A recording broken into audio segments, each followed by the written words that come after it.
आला समधी होय मामा. मला सांगा माझ्या बकऱ्यांचं काय करायचं? आता तुम्ही आहात तोपर्यंत सांभाळा. आणि नंतर आम्ही ती विकतो. निपाणीच्या हायवेवर एखादा हायस्कूल काढतो आणि त्याला तुमचं नाव देतो. बोलला सा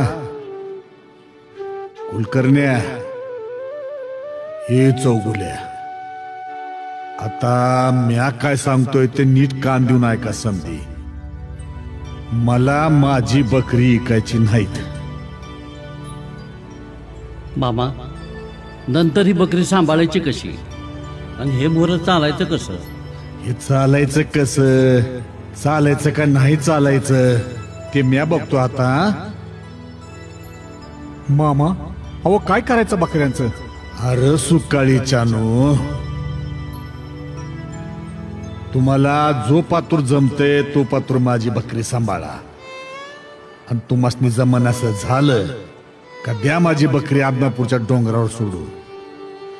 तिथल्या दगड धोंड्यांनी जर माझी बकरी सांभाळली नाहीत तर बाळू धनगर हे जगात नाव सांगायचं नाही म्या.